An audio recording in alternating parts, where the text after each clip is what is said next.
Então, pessoal, nós estamos aí às portas do Ciro e da Tebet fecharem um acordo, né, uma parceria em apoio ao Lula no segundo turno.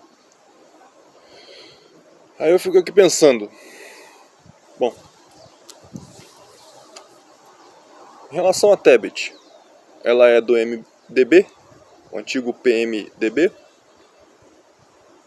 Aí me remete, ao mesmo tempo, assim, automaticamente, aqueles jargões, né, de Bolsonaro e bolsonaristas. Temos que ter o apoio do Centrão, porque senão não governa. Eu pergunto duas coisas para vocês. O Bolsonaro governou? Principalmente as suas pautas mais importantes, como armas, por exemplo. A gente viu aí que foi derrubado, né, há 2 dias do 7 de setembro. Mas se responde. Porque assim, eu vejo que as pessoas estão hipnotizadas. Ele governou? Não governou. E agora, num momento agudo como esse, o MDB, junto à candidatura da Tebet, vai ter um apoio a Lula. E aí você vê, claro, vendo a postura da Tebet nos debates e tal, você vê que entre os dois, por mais que fale mal dos dois, de Lula e Bolsonaro, você vê que se aproxima mais das características da esquerda, né? No caso aí do Lula. Mas que fique pontuado isso aí. E no caso do Ciro? Foi o cara que mais criticou o PT, o Lula, nesse período aí de primeiro turno. Com críticas bem fortes, que eu não vi do lado do Bolsonaro até, inclusive. Então, como explicar isso, né? Muito fácil. O Ciro é do PDT, que é esquerda também, e eles respondem ao mesmo patrão. Sabe aquela história que eu passei para vocês sobre a Segunda G mundial? Que não é normal você achar tudo bem que o maior expoente comunista, a União Soviética, se alie com os maiores expoentes capitalistas, Estados Unidos e Inglaterra, Reino Unido e tal, para combater um inimigo em comum, que foi o eixo. Bom, tem alguma coisa errada.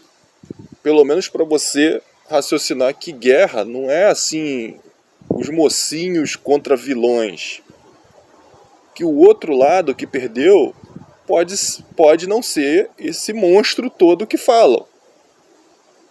Tem algo de estranho aí, tem algo de podre no reino da Dinamarca. Então a mesma coisa você vê na política até hoje. Então o Ciro foi um combatente, quanto mais, da campanha do Lula, do PT, e falando coisas bem pesadas. Houve até um burburinho que ele poderia até, quem sabe, né, apoiar o Bolsonaro aí no segundo turno. Ah, mas o Ciro é de esquerda. Tá, mas isso nunca impediu o Bolsonaro de botar um esquerdista em cargos estratégicos aí do governo dele. Vide Augusto Aras. Então eu poder até raciocinei isso aqui. Será que uma aliança entre Ciro... Porque assim, o inimigo do meu inimigo é meu amigo. Política sabe como é que é. E nessas horas, né, meus amigos? Bom, vamos dizer assim, vale tudo. Então você vai ter que oferecer alguma coisa ali para o Ciro, alguma questão ali, algum cargo. E isso houve sim, teve toma lá da cá sim no governo Bolsonaro. Você pode até alegar que foi menos, mas teve, não tem como. Ao dizer, o governo Bolsonaro dizer que não tem como governar sem o Centrão, já é o toma lá da cá. Esquece 2018, esquece o que ele falava em 2018, esquece completamente. Apagou, passou uma borracha? Beleza. Então eu cheguei até a pensar aqui em fazer um vídeo propondo isso, né? O pessoal da campanha do Bolsonaro se aproximar do Ciro. Porque ele fala bem, ele argumenta bem, ainda mais sobre o que aconteceu aí, né? em relação aos escândalos envolvendo PT, Lula, etc. Mas tô vendo aí que vai se aproximar, né? Porque o PDT quer assim e ele vai cumprir essa ordem aí. Não tem como ele se chocar. Então vai ser isso. Aí como é que fica aquela questão de ladrão, de tudo aquilo que o Ciro falou, inclusive falou na Jovem Pan, se eu não me engano no Pânico, ele falou que com ladrão não vai ter mais acordo. Ou ele vai pro segundo turno ou não apoia ninguém. E aí vem aquilo que eu dizia há muito tempo. Quem tá votando no Ciro no primeiro tempo, no primeiro turno, né? Vai votar em quem no segundo? Vai votar no Lula. E o acordo está quase sendo oficializado aí. Aí você vai até os Cirominions que apareceram por aí, inclusive posando com o livro de Ciro Gomes, e pergunta lá para eles, e agora? Vai votar no Lula? Agora o que eu acho impressionante é que o Ciro foi completamente sodomizado pela própria esquerda, pelo próprio PT, em suas próprias terras, seus próprios domínios, lá no Ceará. Conforme a gente falava ontem, o Gabiru aconteceu aonde? Em Minas Gerais e em todo o Nordeste, nas máquinas. Você vê que a Tebet não cresceu e sim o Ciro que fez isso. Ó. Ficou abaixo dela. Sugaram todos os votos do Ciro por barba. Isso ficou nítido. E diante disso tudo, você vê que também o governador eleito no Ceará em primeiro turno, no Ceará, foi um petista. E diante disso tudo, vai ter uma aliança, vai ter um apoio, não muito caloroso, ao que parece, mas vai ter um apoio, pelo menos entre os partidos, entre as lideranças, do PDT do Ciro com o Lula no segundo turno, assim como o MDB da Tebet com o PT do Lula. Então já está tudo desenhado. Se o pessoal, vamos dizer, se o pessoal todinho da Tebet e todinho que restou, vamos dizer assim, do Ciro, votasse no Bolsonaro, mesmo assim ia ficar pau a pau com a porcentagem que o Lula teve. Faça essa conta aí, é rápido, só pega aí o resultado do primeiro turno e soma. Mesmo assim iria ficar pau a pau. Agora você imagina que isso não é uma realidade. Obviamente é mais fácil quem votou na Tebet e no Ciro votar no segundo turno agora para o Lula, e ainda mais oficializando essa chapa, esse apoio mútuo entre Ciro, Lula e Tebet. Agora você está entendendo, ou não? Ainda não. O resultado no segundo turno vai ser muito óbvio. Muito óbvio. Agora, foi vendido consciências. Quando lá atrás a gente criticava que não era para ter esse acordo, a governabilidade com o Centrão, o Bolsonaro governou, meus amigos. Repito.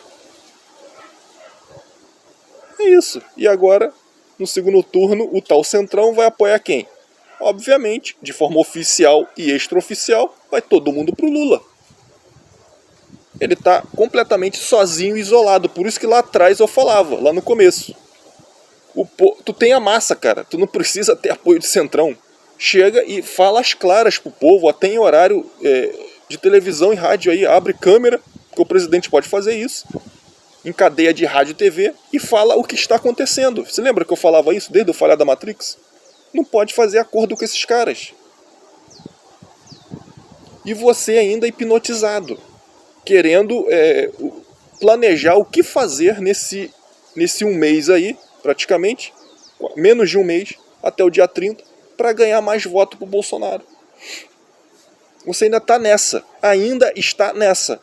Talvez você só acorde quando vê lá no dia 1º o Bolsonaro passando a faixa pro Lula. Você imagina o constrangimento, você imagina a humilhação. Você imagina como serão os livros de história daqui a alguns anos, o que contarão. É isso, é assustador. Fazer as mesmas coisas esperando resultados diferentes, isso já beira a insanidade. Eu não falava, esses protestos aí, ó, motociata e tudo mais, e teve uma sábado agora, um dia antes, 24 horas antes da eleição, de primeiro turno, teve motociata. Quantos não teve? Eu cobri no outro canal 15 protestos ano passado. E eu vinha falando a partir do terceiro. Gente, chega, para com isso. Vamos fazer outra coisa. Nós já temos a noção da mobilização, nós já temos a noção da falsidade das pesquisas, nós já temos a noção de quantos estão do nosso lado, vamos dizer assim. Que eu digo nosso lado, patriotas, pessoa que quer ir e vir, ter seu comércio aberto, se picar se quiser, tirar sua arma se quiser. Sabe aquela parada de meu corpo, minhas regras? Pois é. Mas pessoa normal. A gente sabe, né? Pessoa que preza pela família. É isso, é só isso. A gente já tem essa noção, a gente já demonstrou de forma visual para o Supremo, para os globalistas, para o Congresso, para a esquerda, para o PT, para o Lula, toda a nossa indignação. Agora tá, eles já sabem e nós já sabemos o que temos ao nosso lado. Agora vamos pegar essa informação e vamos colocar à prática. Mas não, só fica demonstrando a informação o tempo inteiro e não coloca à prática. Você só fortalece o inimigo. É o que vem acontecendo. E ao ponto que chegamos no corredor da morte e não tem mais como sequer se virar e tomar o caminho oposto. Acabou tudo. E o pior é que chega áudios que vem não sei da onde, de grupos, de pessoas que você nem sabe quem é, que não se identificam. Não, mas está tudo sob controle. A luz está vencendo. Não, mas isso é uma estratégia. Isso aqui é o tabuleiro 3D do mito. Ele é estrategista militar. E que não sei o que. É que a AIA já está no Brasil. Está observando tudo. A caixa de Pandora está conectada com Starlink, com não sei o que do quântico. Então eles estão observando até de onde está vindo a fraude. E que, calma, até lá vai acontecer isso, não sei o que. As Forças Armadas averiguaram. Cara, vocês viram? Eu mostrei até na live de ontem. Vocês viram a primeira entrevista do Bolsonaro pós-resultado? Vocês viram o que os bolsonaristas do YouTube estão dizendo? As mesmas coisas. Aquela questão quixotesca. Estão lá brigando com o moinho de vento. Ah, aqui, olha como as pesquisas mentiram. Hoje foi o dia da vitória contra as pesquisas, diz o Bolsonaro na sua primeira entrevista. E as atuais entrevistas dele, patéticas, desculpa. Tratando como se só o fato dele ter ido para o segundo turno e o PT não ter ganho no primeiro, já foi uma vitória, que já desmonta as pesquisas. Que absurdo, gente. E o pessoal no YouTube endossando isso. Continuam legitimando toda essa questão que está acontecendo, todo esse golpe. Isso é desculpa para continuar acreditando, é desculpa para não agir drasticamente. Vocês não estão vendo isso? Porque já aconteceu tudo o que tinha que acontecer para que tenha aquele acionamento. E não faz. Então fica arrumando e fica empurrando com a barriga. E eu estou falando que o presidente está empurrando com a barriga desde o terceiro protesto do ano passado. Onde ele falou, não posso levantar minha caneta Bic e fazer Shazam. Vocês têm que ir para a rua e pedir o que eu tenho que fazer. Para legitimar, entendeu? Sendo que nem isso sequer precisa, porque está amparado pela Constituição. Mas mesmo assim o povo foi na rua. 15 vezes ano passado. E fora desse ano. E cadê? Nada. Só se fica debatendo sintomas. Tratar o que... Assim, já no domingo, já era para ele sair, abrir câmera, que inclusive ele não pode nem fazer live. Lá de Brasília nem nada. Ele está numa kitnet improvisada. Ele não pode, o próprio presidente não pode usar imagens do discurso dele na ONU, lá na Inglaterra, do 7 de setembro. Vocês não estão vendo isso? Quem é que realmente manda? Ele não está vendo? O que falta? Eu queria que vocês escrevessem. Você que ainda defende que tem que ter mobilização para o dia 30. Para o voto. O que falta acontecer? Bota aqui nos comentários. Para que aí sim ele acione aquela questão. Acione aquela coisa drástica. O que falta? Escreve aqui. Eu queria saber de você. O que está faltando? O que está faltando? Porque só falta o STF pedir a cor da cueca dele, que ele está usando no dia. Que o resto já se mete em tudo. Já corta tudo, já lima tudo. Já burlam tudo. O cara aí que mais xingou o Lula, mais atacou, argumentou muito bem contra o Lula no primeiro turno, e foi roubado pela própria esquerda, vai se aliar ao Lula no segundo turno, que é o Ciro Gomes. É isso. Estão esperando mais o quê? Já era para o domingo mesmo ter uma grande mobilização. E já na segunda o país está parado. Mas aí já é segunda-feira, né? Hoje é terça, o povo tem que trabalhar, né? É isso. Só para o quê? Só tem mobilização o quê? Domingo e feriado. Acabou, meu amigo. Acabou o assunto aí. Esquece. Acorda tu que dormes. Já está decretado Lula presidente em 2023. E vai ser outra vitória no segundo turno. Ganhou no primeiro turno e vai ganhar no segundo. Acabou. Você ainda tem alguma dúvida? É assustador o que está acontecendo. É isso.